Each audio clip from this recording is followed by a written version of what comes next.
Good morning, everyone, and Happy New Year. Welcome to the 21st Century Business Forum. I am your host, Clay Young. This morning, our guest is NFL great Drew Brees. He's now an analyst for NBC Sports.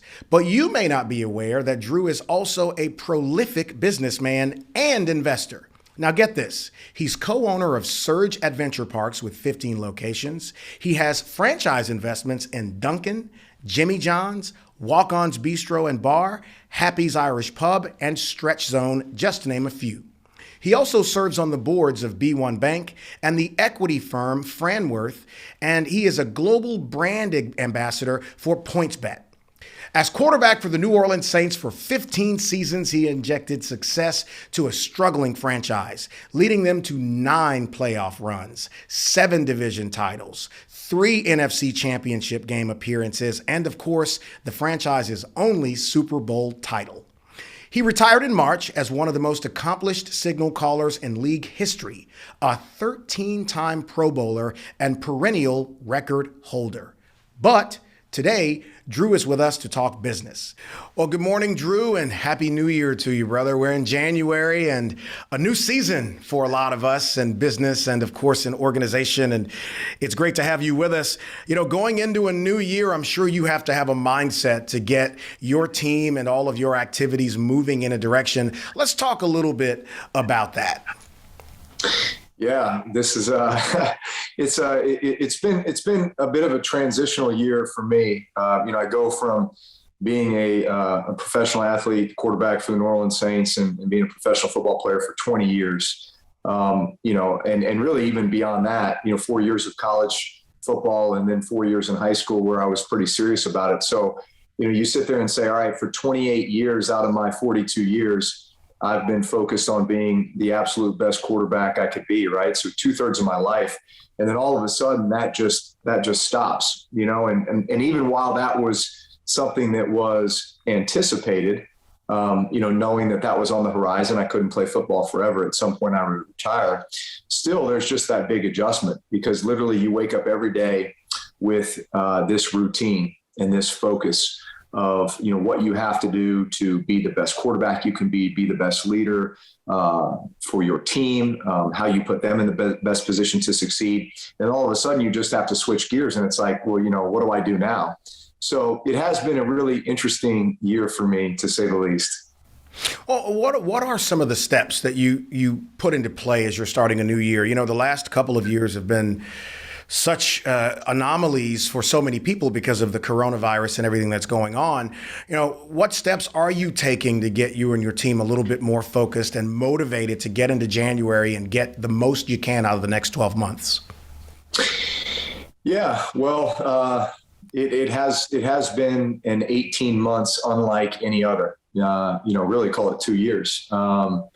It's amazing that it's been that long to think that we've been dealing with COVID and the effects of it and just kind of the daily uncertainties. I'd say that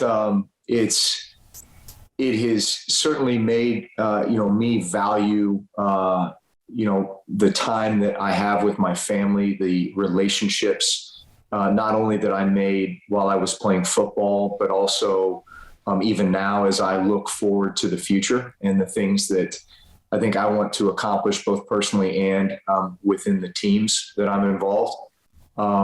And I think it's just made me even more intentional and more purposeful with everything that I do and how I'm planning out the next year. It's just made me very grateful, but also just wanting to be extremely intentional with how I'm approaching each and every day. In coming back stronger, you talked about the 3 skills you have to be a great quarterback. Kind of tell us what those 3 are, and then how would a CEO apply that to what he or she is doing in business? Yeah, well, so the first is leadership. And so really, what is leadership? Very simply put, it's the ability to motivate and inspire. And by motivating and inspiring, you are bringing out the best in those around you.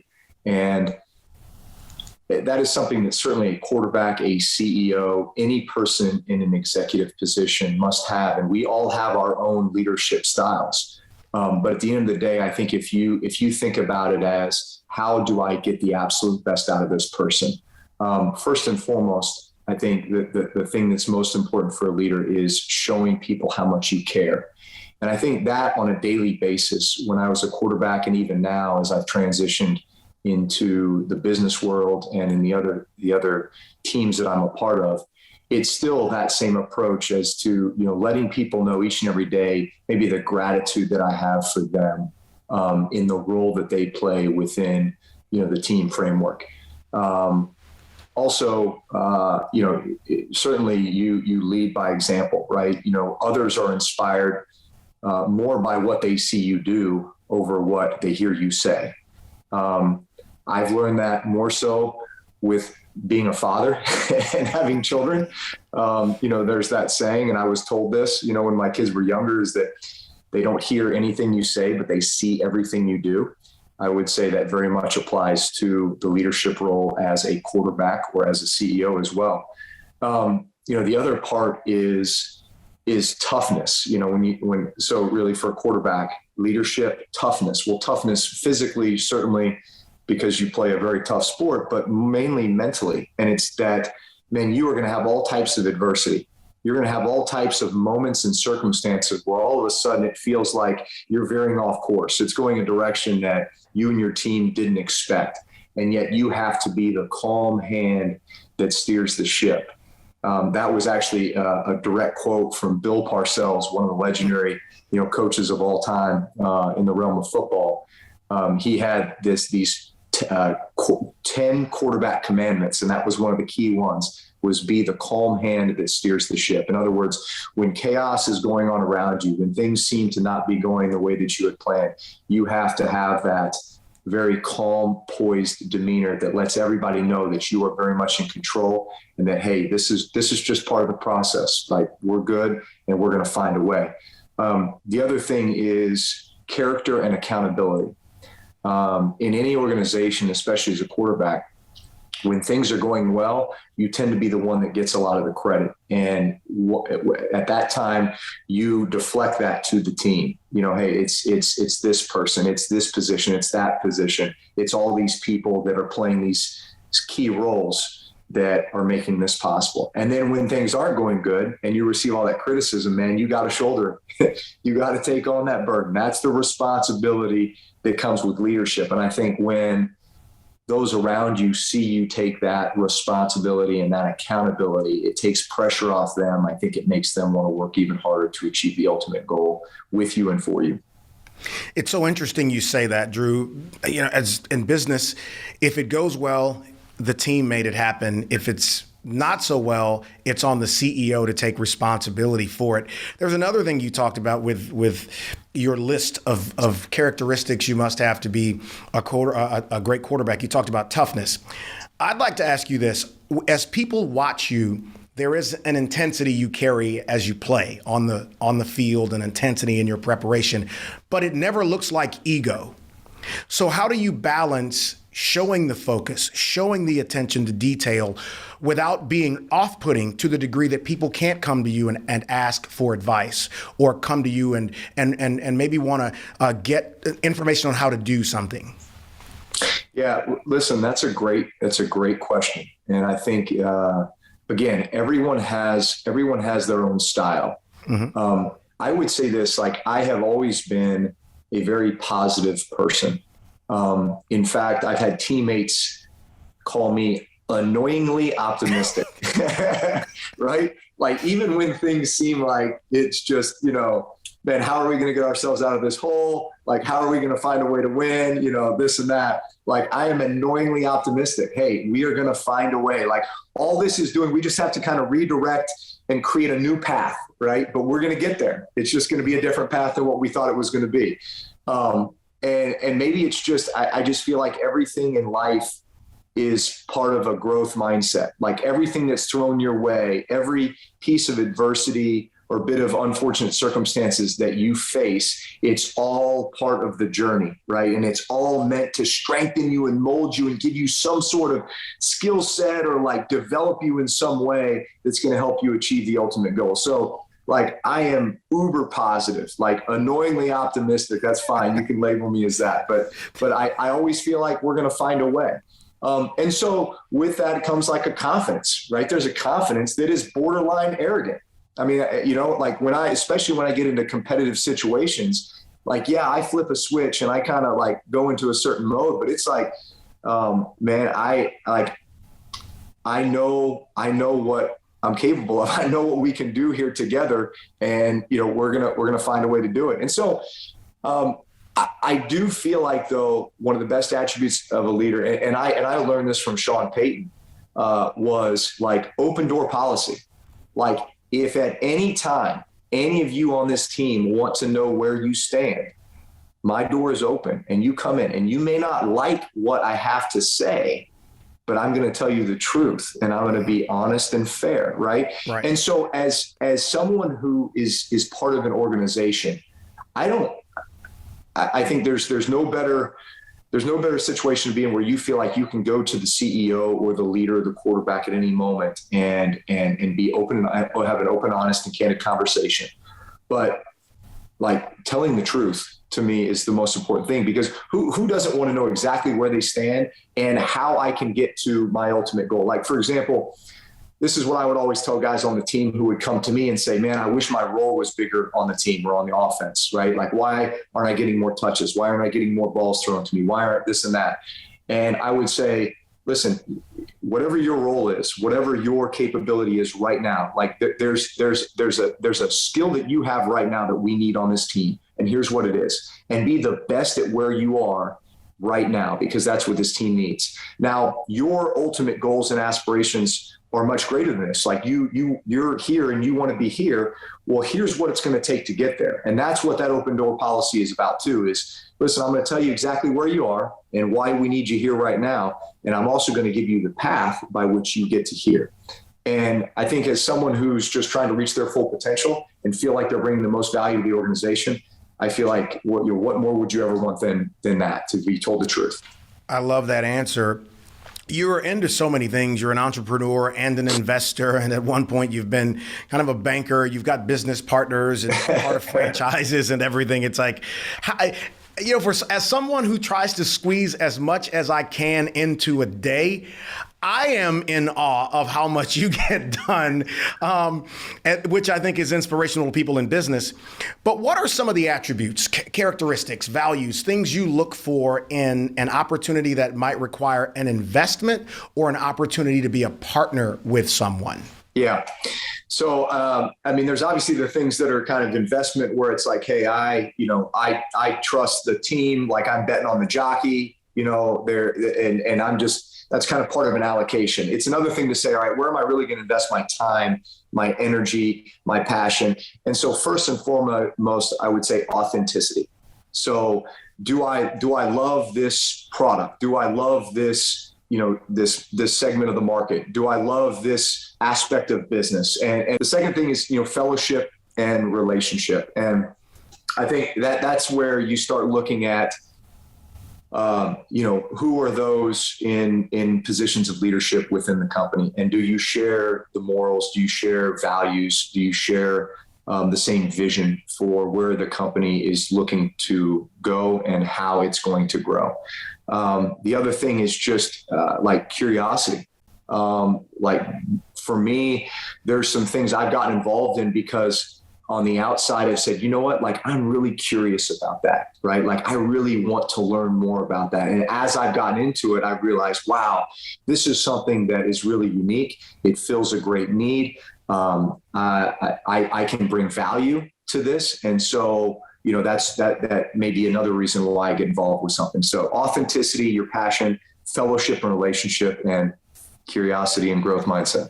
You mentioned so many things in there about the product and the relationships and being in business. It's one of those things that you can relate to sports as well, and that's team chemistry. A lot of, and we see this now in pro sports, that these dream teams come together but don't necessarily have the end of season success. What factors would you say contribute the most to good team chemistry based upon what you have done in sports and in business? Yeah. First and foremost, it's all about culture. It's all about creating a foundation by which people love coming to work every day because of the people they have a chance to be around. Certainly the competitive drive in you is also the goal, right? Or the vision, and achieving that goal and that vision. But to me, so much of achieving that goal and vision is about the people that you get a chance to share it with and do it with and enjoy it with, and the roles that you all play, and the way that, my motivation so much when I was playing football was not because I wanted to achieve that ultimate goal, but it was because I wanted others around me to be able to feel that feeling, and I did not want to let them down. And so the attributes to that, and as I think about, some of the greatest teammates that I've had a chance to be a part of, I'd say the number one trait is be the same person every day.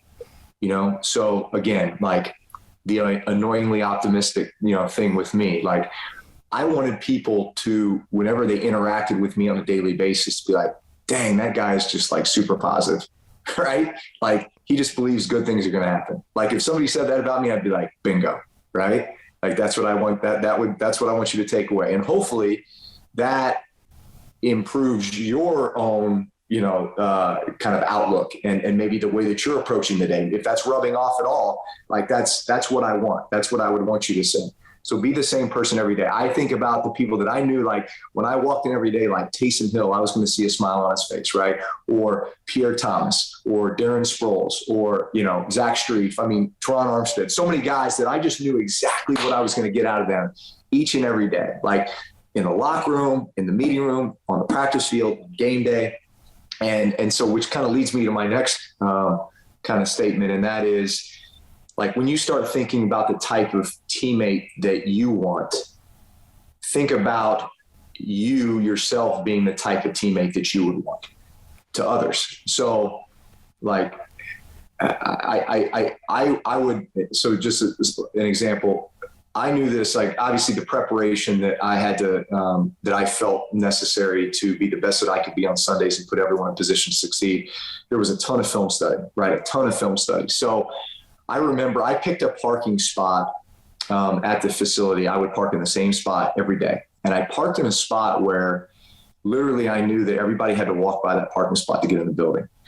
And the idea was I wanted my car to be in that spot when people walked in the building in the morning and when they left in the evening. Because I always wanted them to know that I was there, and I was there, and I was working, because I was trying to put us all in the best position to succeed and to win.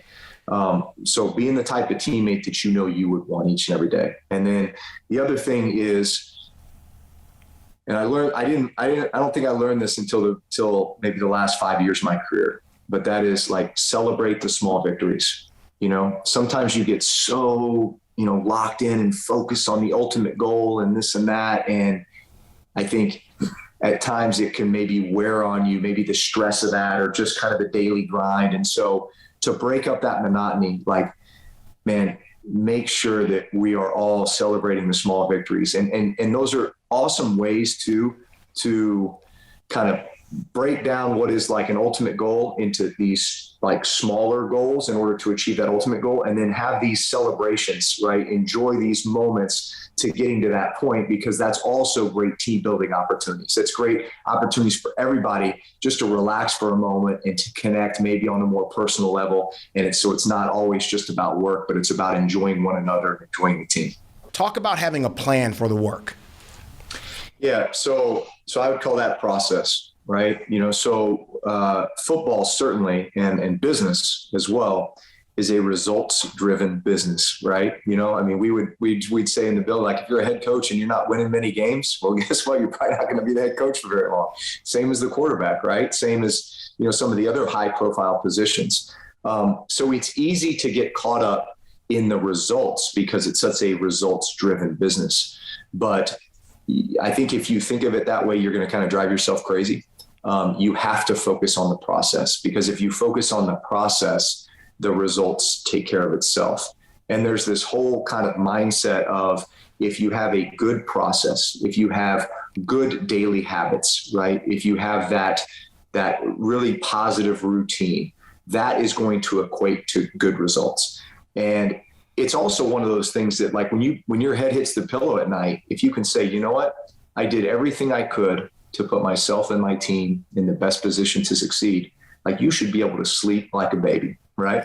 and also when you step on the field, you should be able to say, you know what, I can relax and just go play because I know that I've put all the deposits in the bank, right? I've put everything I needed to do to prepare to go out and be my best. It's there. I've done it.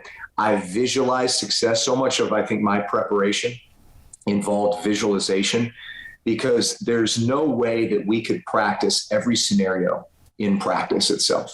It required so much additional time in the meeting room where I would take a play and I would say, all right, well, what if I got that? Like, what's the worst thing? What's the worst thing that can happen? What's the toughest defense I could get? And I would visualize what I would do. And so in essence, I was creating answers to the test, so that when I stepped on the field, I already had all the answers to the test. I knew exactly what I would do in a worst case scenario. If they had the perfect defense again, I knew exactly what I was going to do. So if I had all the answers to the worst case scenarios, then, man, what do I have to worry about? And I've already visualized, like, winning the game so many times in my mind that by me just stepping on the field, all I was doing was just, now having a chance to actually enjoy the moment, because I had already kind of grinded through it in my mind. So focusing on the process and then knowing that the result will take care of itself, that applies to the game. It applies to business. As a former quarterback who did it at the highest level, you know the importance of audibles, because as you referenced, in your mind, you're trying to see every scenario and considering what you would do in the worst case scenario. In the last couple of years, for CEOs, people have had to call audibles about the way their businesses have operated.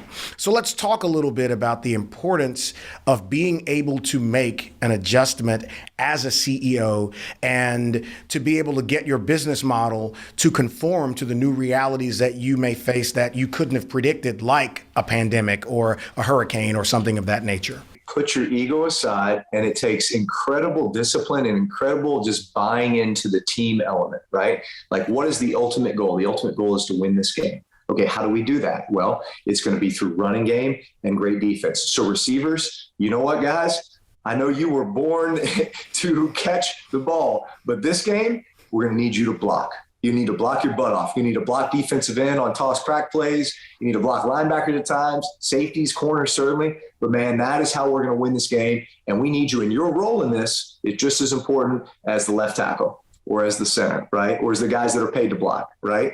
So, right. Man, but that is the ultimate team. That's the ultimate team, is that, you know what, this may not be what your role is in the grand scheme. You are a wide receiver. But to win this game, right, to win this moment, to win this set of circumstances, man, this is what we're going to need you to do. And that's the ultimate team.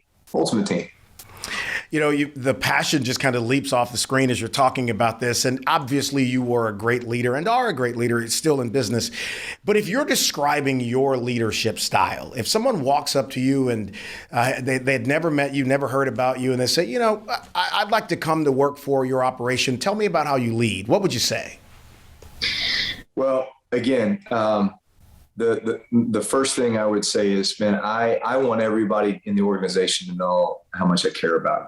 And so just finding little ways to portray that. And I can tell you, some things that I've done in the past. I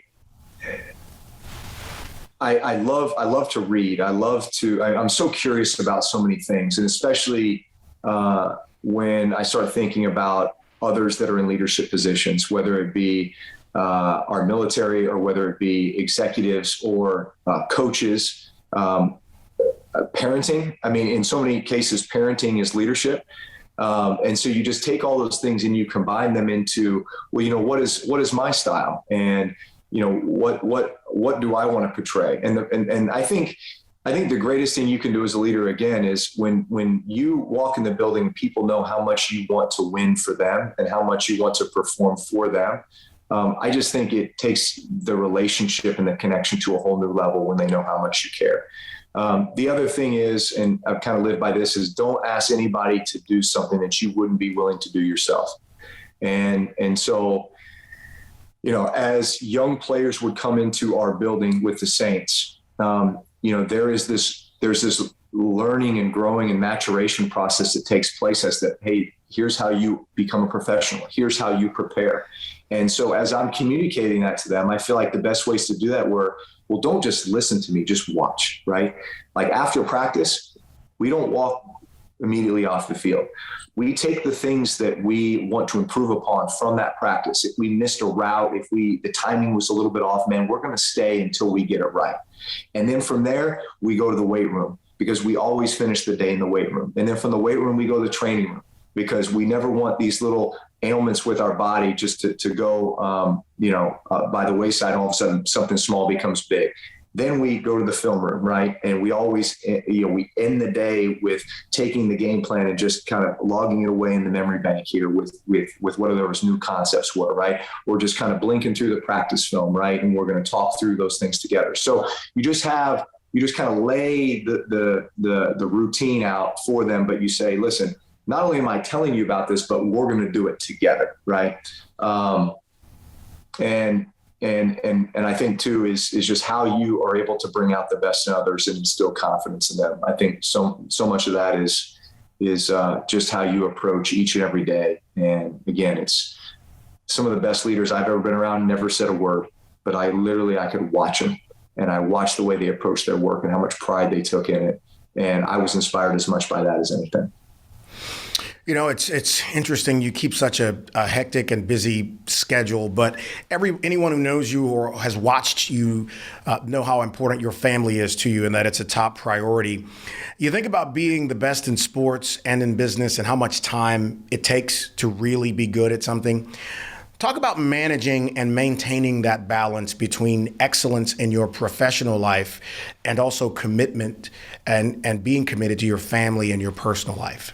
Yeah, man, that is the great work-life balance, right? And I think it's something that if you would say what has been like, not the biggest struggle, but just the biggest area of focus for me throughout my career. I mean, that's been it, especially as my kids have gotten older. And because you just don't want to miss a second with them, right? And so, where is that balance between being the best you could be at work and giving that the time and energy it requires, and then, being the type of husband and father you want to be as well. And I feel like those things are so intertwined, honestly, because I think there is a fulfillment that we all get when we pursue our passion. And hopefully everyone is in a situation with their job where they feel like, man, like I am pursuing a passion. Like there's a great purpose behind, what I'm doing. I think we all strive to find that, right? And if we found that, which certainly as an NFL quarterback, I felt like, man, I'm doing something that God has allowed me the opportunity to do, to given me so many blessings, not just physically, but put people in my life to put me in this position to have this level of responsibility. And I know it's for a very short period of time in the grand scheme of things. So I just want to maximize every ounce that I can out of this and understand the influence that I have being in that position as well. When I felt like I was being the very best that I could at my job and being purposeful with that, that is what then allowed me to go home and be in the moment with my family. In other words, my schedule with football was I knew at 7:00, I was literally walking out the door of the Saints facility. No matter what, at 7:00, I'm walking out because I want to get home in time to read my kids a book before bed, because that is our special time. And you know what, if I don't have that, then man, my bucket is not filled, emotionally with my kids. And I would feel like there was something really missing there. And so what did that do with me on the work front? Well, I knew that I had to be so purposeful and so intentional with my work so that I got everything done I needed to get done. So there was no goofing around, no messing around. I had work to get done. Had to get done by 7 because I was walking out the door. And when I went home, I didn't want to be thinking about work, right? I wanted to be so in the present, in the moment with my kids. And so honestly, that balance, it was almost like that time at work made me the best I could be with my family. And then getting that bucket filled with my family then allowed me to wake up the next day and be the best that I could be at my work, so that wherever I was truly in the moment with what I was doing. It's evident. I mean, the world got to watch your son on the stage with you as you are celebrating a Super Bowl championship, and it's amazing the example it sets. One of the other examples that you've said is philanthropy and giving back through the Drew Brees Dream Foundation, and it's been generous in so many ways in New Orleans. Share with us why philanthropy and community building are such important things to you and your wife Brittany, and why it should be important to companies and CEOs to give back. Yeah, well. Again, I feel so blessed and so fortunate to have been in the position that I was as an NFL player, and then now the influence in the position I'm in, beyond the game. In fact, in a lot of ways, I feel like what football did was just position me to where I am now in my next chapter, and the influence that we'll be able to have. My wife, Brittany, and I always knew that we wanted to establish a foundation. In the beginning, the mission was to help improve the quality of life for patients with cancer. My wife had 2 aunts who passed away from cancer while we were in college. So we actually watched them go through that. And so we knew we wanted to do something that was cancer related, especially with pediatric cancer. So we did a lot with Children's Hospital here in San Diego when I was playing for the Chargers and other organizations like that. When we came to New Orleans, we really broadened the scope of the foundation to include the rebuilding efforts, because this was 6 months post-Katrina. So it was rebuilding schools, parks, playgrounds, athletic fields, funding childcare programs, mentorship programs, really helping to bring families back to New Orleans to help rebuild communities, really kind of from within. And it's amazing to think about the communities that we've had a chance to be a part of, the organizations that we've had a chance to support and watch grow, and the difference that they've been able to make. And I feel like each kind of chapter to the foundation's journey just continues to get bigger and better. And so now we are focusing on a lot of initiatives that include housing, healthcare, education, creating economic opportunities and economic development in underserved communities, continue to help with a lot of children's organizations.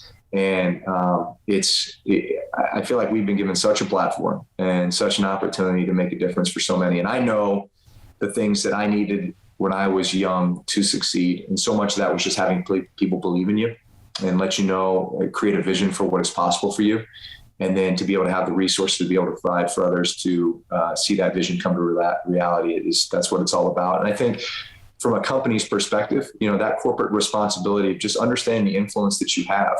And when everyone is doing it together, and when everyone is creating that roadmap, that vision, and then the resources, I think the greatest thing for a young person is just knowing that anything is possible for them. Well, I want to ask you this, looking at the timeline of your professional career and in business, because our audience is CEOs, Drew, and it's a lot of people right now who are watching who are likely in a tough space in their business, because it always happens.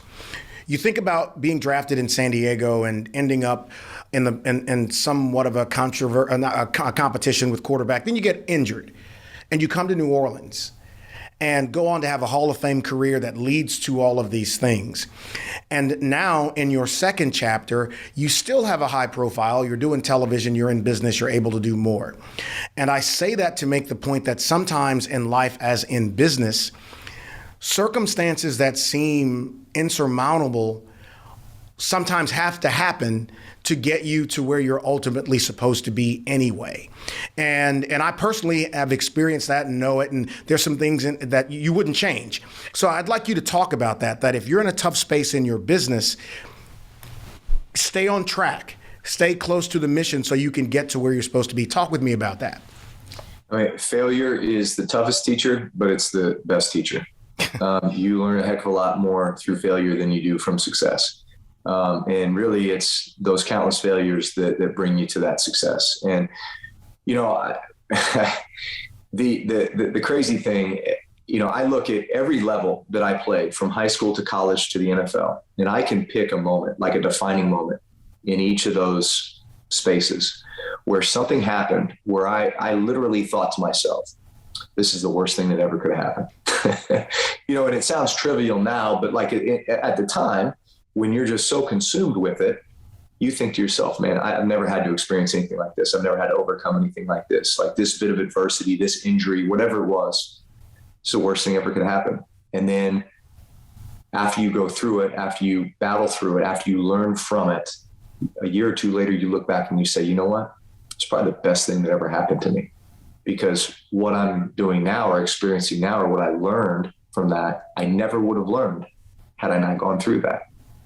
And I think that's where this growth mindset, comes into play. And that is, if you literally look at every moment, every set of circumstances, every bit of adversity, and you just say, man, this is like, God, I don't know why this is happening right now, but I know it's I know it's meant to make me stronger. Maybe it's to divert and go this other path, right? But man, it's here to help define who I'm really supposed to be, or who this company is really supposed to be, or what our vision or direction is. And I think when you take that mindset, you spend a lot less time kind of feeling sorry for your situation, and you spend more time focusing on how it's going to help you grow and how it's going to strengthen you. And without a doubt, it's because of that adversity and those failures that I know that I've learned so much and been positioned to, I think, accomplish the things that I've had a chance to accomplish, but also, it's really what has shaped the journey. That's a perfect segue to our final question. It's said that, experience is the best teacher. Is there one thing or a couple things that you may have learned the hard way that you wish you would have known when you started out in business? Oh, man. Yeah. Again, a lot of this goes back to, just creating your fundamentals for business, how you're running your company, or how you are evaluating investments. And I think when I look at not so much the mistakes that I've made, which we all have within business, whether you just chased a bad idea or, lost money doing something. I think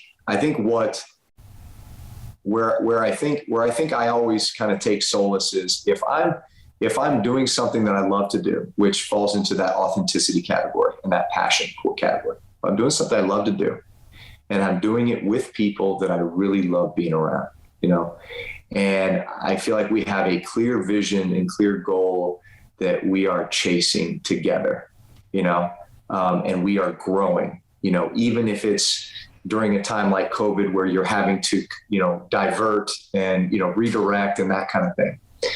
Like, even if there's failures along the way, or even if you feel like, man, we were shooting for the moon and we landed amongst the stars, like to me, there's still a ton of success in that, because what's better than doing what you love to do, doing it with people that you love to do it with, and growing along the way? Like, isn't that what life is all about?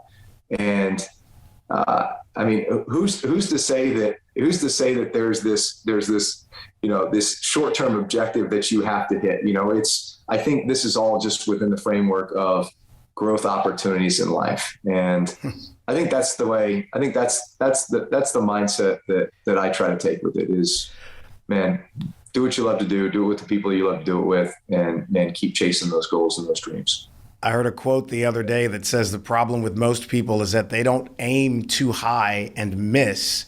They aim too low and hit.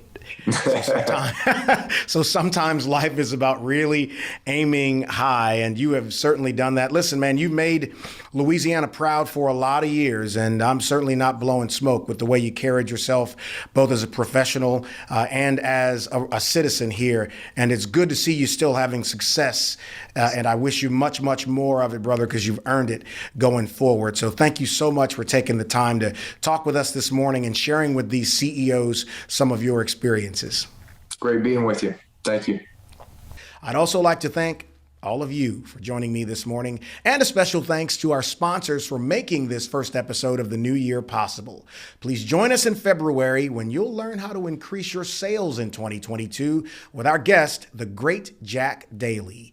He is a global sales trainer and sales coaching expert who inspires audiences to take action in areas of sales, management, and corporate culture.